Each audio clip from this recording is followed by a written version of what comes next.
A pleasant day to everyone. This is a presentation that I prepared for the Educational Planning course.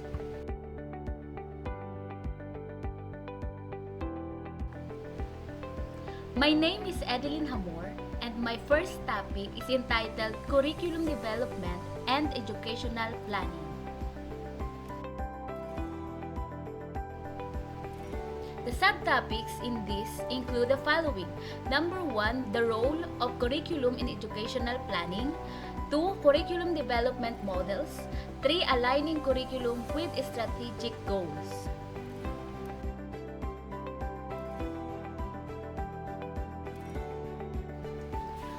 For introduction, the curriculum is the foundation of any educational system and is essential in determining how lessons are taught and learned. A curriculum that is in line with the aims and objectives of an educational institution is created, organized, and implemented through a methodical and deliberate process known as educational planning. The role of curriculum in educational planning. Defining curriculum.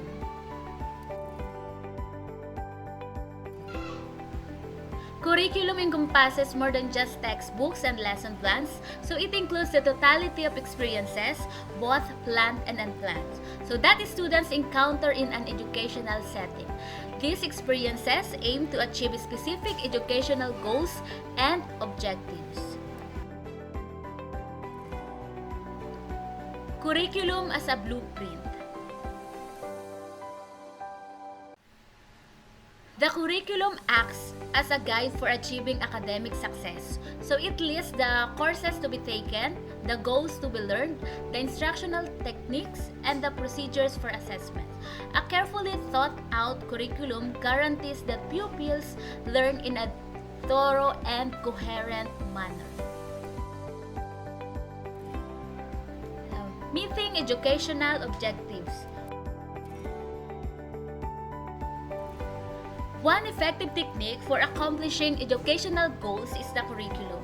It outlines the expectations for students' knowledge, abilities, and attitudes. So by means of proficient curriculum design, educators can harmonize these goals with more general societal needs.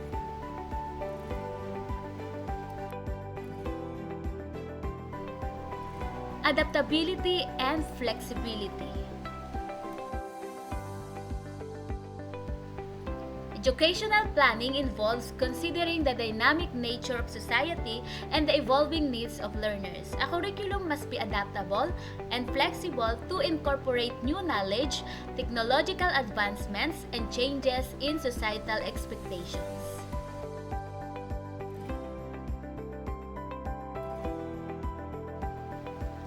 Curriculum development models. Tyler's model.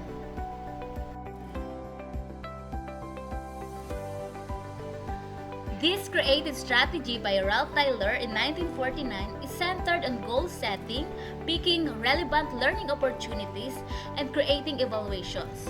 It is a methodical linear strategy that highlights the significance of well-defined learning objectives. Let us proceed with the discussion about Tyler's model. The 4 stages of the Tyler model are: number 1, defining objectives.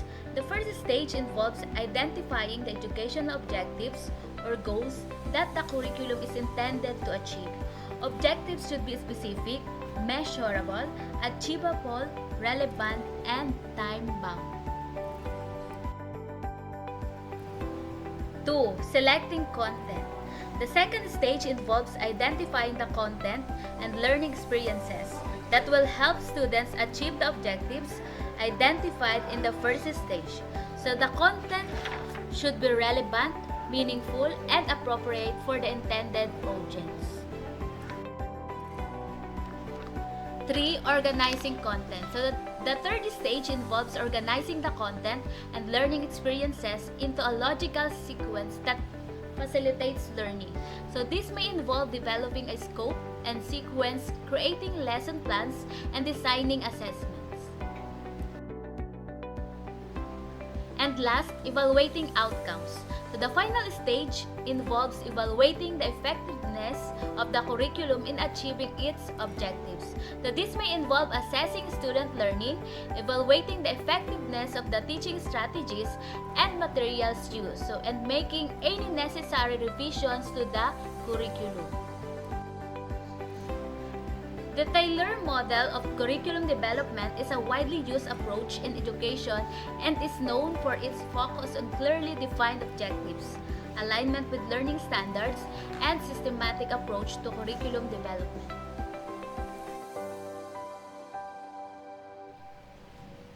Let us now proceed with Taba's model.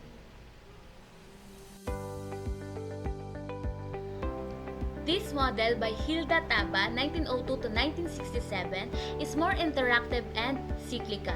It entails determining the requirements of the learners, creating goals, choosing the lessons and content, planning, arranging, and sequencing, as well as assessing. So the Taba model encourages continuous assessment and modification.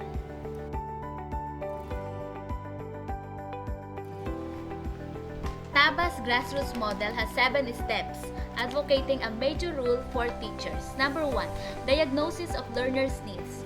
So the teacher, who is also the curriculum designer, starts the process by identifying the needs of the students for whom curriculum is to be planned. For example, majority of students are unable to think critically. 2. Formulation of objectives. After the teacher has identified the needs of the learners that require attention, he or she specifies the objectives by which needs will be fulfilled. 3. Selection of the content. The objective selected or created suggests the subject matter or content of the curriculum. Not only objectives and content should match, but also the validity and significance of the chosen content need to be determined, i.e. the relevance and significance of the content. 4. Organization of the content. A teacher cannot just select content, but must organize it in a particular sequence, taking into consideration the maturity of learners, their academic achievement, and their interest.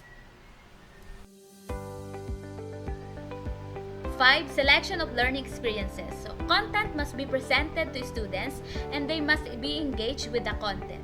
At this point, teachers should select appropriate instructional methodology that will involve the students with the content. 6. Organization of learning activities. The learning activities be organized in a sequence depending both on content sequence and learners' characteristics. So the teacher needs to keep in mind the students he or she will be teaching. And last, evaluation. The curriculum planner, i.e. the teacher, must determine what objectives have been accomplished. To assess the achievement of learning objectives, evaluation procedures needed to be designed.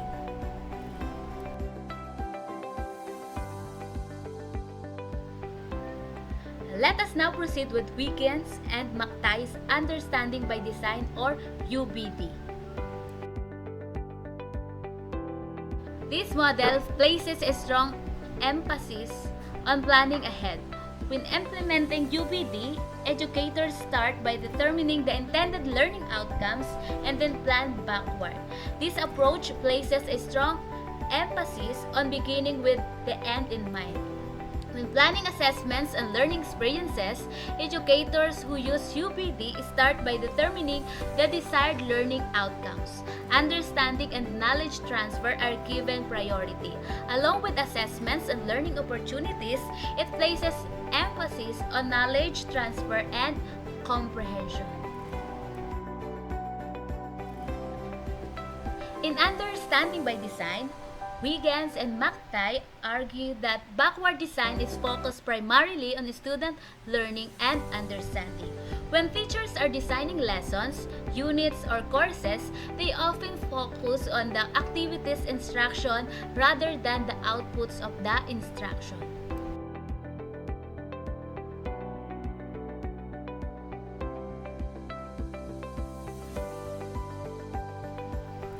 Understanding by design has the following stages.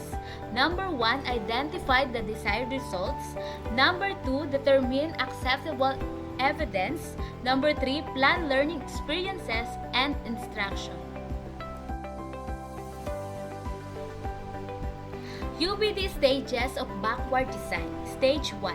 In the first stage, the instructor must consider the learning goals of the lesson, unit, or course. Huygens and McTighe provide a useful process for establishing curricular priorities. They suggest that the instructor ask themselves the following 3 questions as they progressively focus in on the most valuable content. Number 1, what should participants hear, read, view, explore, or otherwise encounter? Number 2, what knowledge and skills should participants master?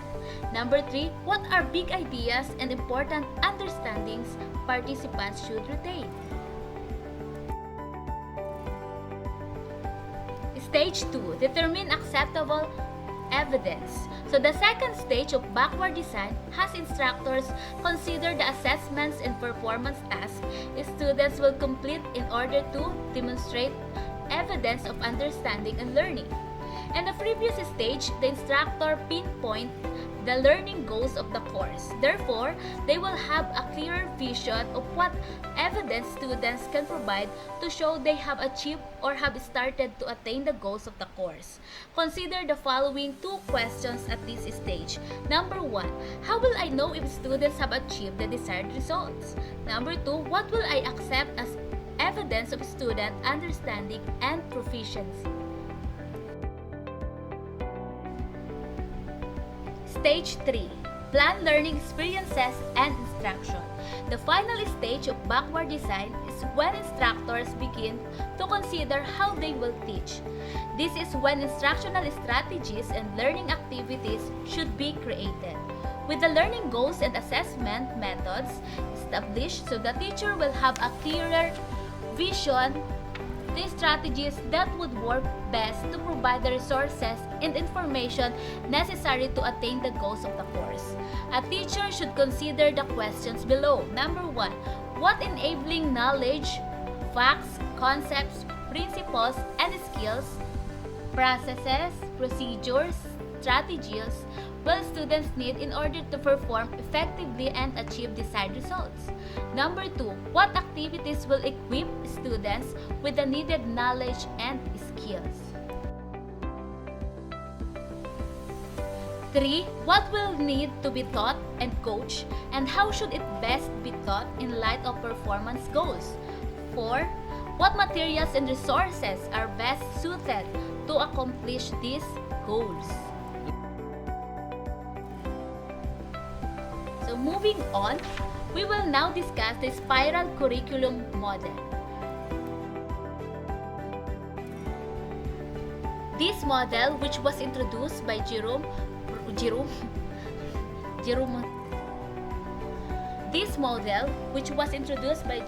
Bruner, entails going over important ideas and abilities in a spiral fashion, which is review leading to a deeper comprehension. It encourages the notion that education is an ongoing, iterative process.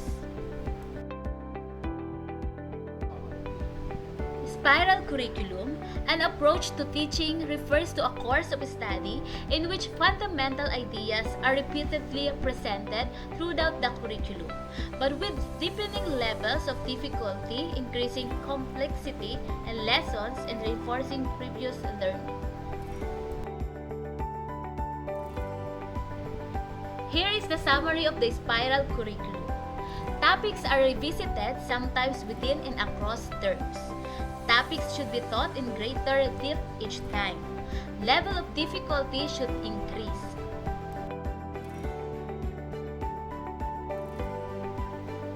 Three key principles of the spiral curriculum.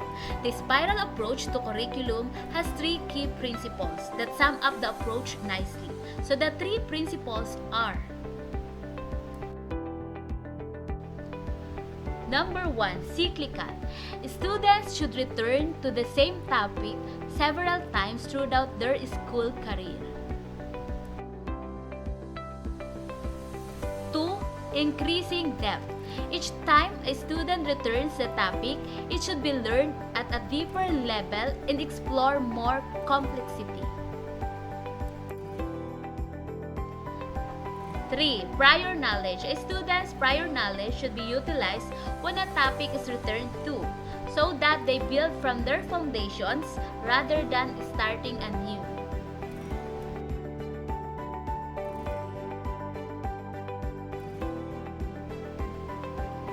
3, aligning curriculum with strategic goals. An institution's curriculum needs to be in line with more general strategic objectives in order for it to succeed. This guarantees that the curriculum contributes to the institution's long-term success in addition to fulfilling its immediate educational goals. So key points to keep in mind are as follows. Strategic planning.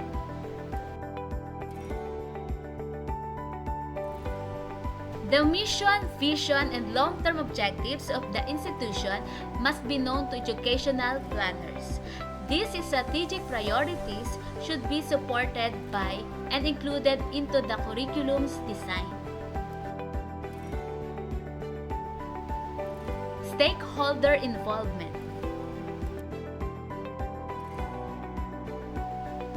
It is essential to involve stakeholders such as educators, learners, parents, and business representatives. So their contributions offer a variety of viewpoints and guarantee that the curriculum satisfies the requirements of all parties concerned. Technology integration.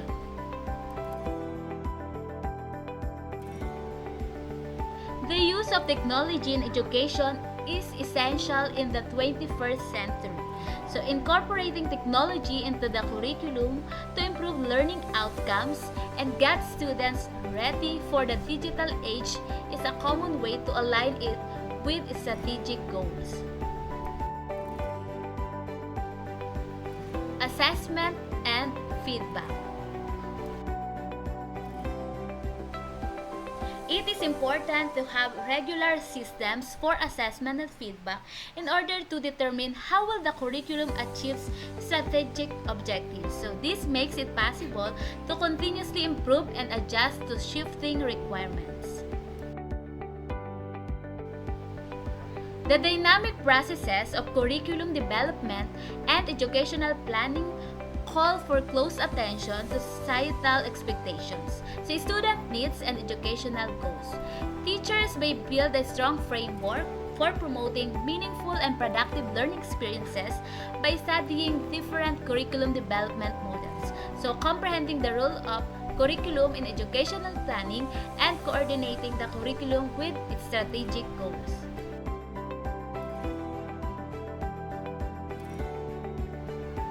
Let us proceed with the next topic, which is evaluation and monitoring in educational planning. The subtopics in this include: number 1, types of evaluation in educational planning; 2, monitoring and feedback mechanisms; 3, adjusting plans based on evaluation results.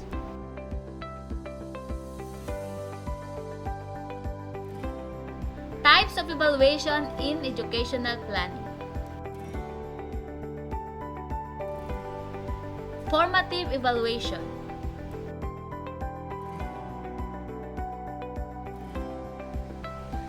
This kind of assessment happens when educational programs are being developed and put into action. It seeks to offer continuous criticism for development.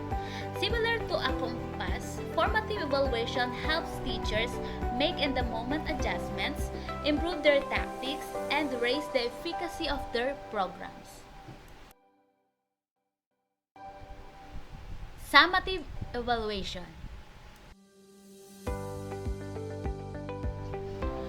Summative evaluation, on the other hand, takes place at the conclusion of a course or a major section, evaluating the program's overall impact and effectiveness is its main objective. So the outcomes of summative evaluations are frequently used to inform decisions about a program's continuation, modification, or discontinuation. Process evaluation.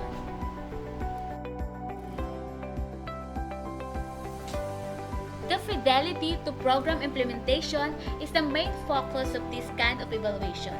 It looks at whether the program is being delivered as intended, taking into account things like curriculum adherence, resource use, and the potency of teaching techniques. Outcome evaluation. This type of evaluation determines how well the educational program has met its predetermined goals. It examines the quantifiable improvements in the participants' knowledge, abilities, attitudes, or behaviors. Impact evaluation. Impact evaluation investigates a program's wider effects on people, communities, or systems in addition to its results. It seeks to comprehend the societal shifts and long-term effects that the educational initiative will bring about.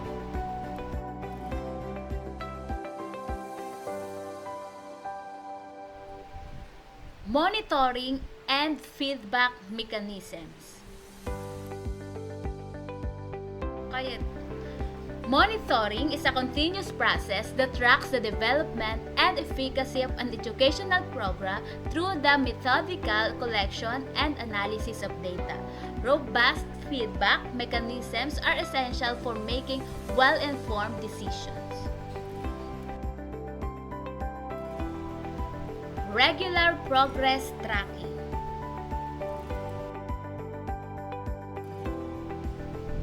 Monitoring entails routinely comparing the program's advancement to predetermined deadlines and benchmarks.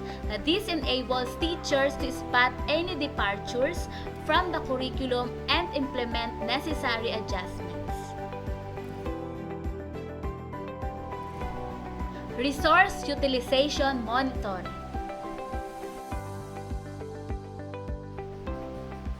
The success of a program depends on the efficient use of resources. In order to ensure maximum efficiency, monitoring involves assessing how resources such as time, money, and personnel are distributed and used.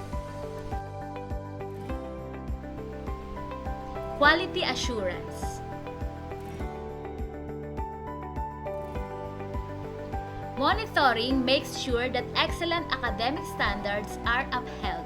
This entails continuous evaluations of instructional strategies, course materials, and the general learning environment. Stakeholder engagement for feedback.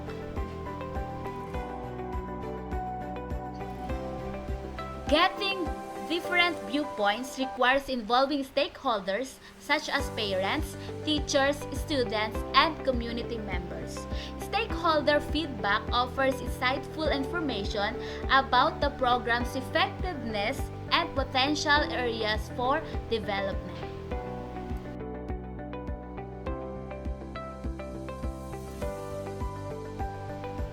Adjusting plans based on evaluation results. The ability of evaluation to guide improvements and inform decision-making is what really makes it valuable. So it is a strategic and adaptive process to modify plans in light of evaluation results. Data-informed decision-making.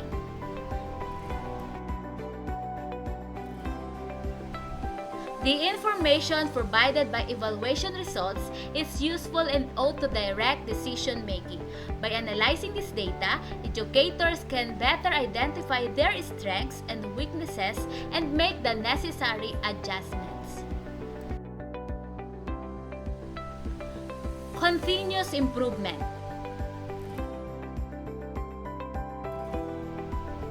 The process of planning an education is iterative. Continuous improvement is modifying an educational program over time to continuously increase its effectiveness based on evaluation results. This could entail altering the curriculum, teaching methods, or distribution of resources. Flexibility and adaptability. Planning for education successfully demands adaptability. When evaluation results show that a program component isn't working, educators need to be flexible and quick to adjust. This adaptability guarantees that the program will continue to be responsive to changing needs. Communication and transparency. All parties involved in educational plans should be informed in a clear and open manner of any changes. An atmosphere of trust and cooperation is created by effective communication, which is conducive to change. Planning for education must include both monitoring and evaluation since they provide information about the efficacy of programs and direct their advancements. Educational institutions may design dynamic, adaptable programs that satisfy the needs of students by comprehending various evaluation styles, putting strong monitoring procedures in place, and modifying plans in response to evaluation results.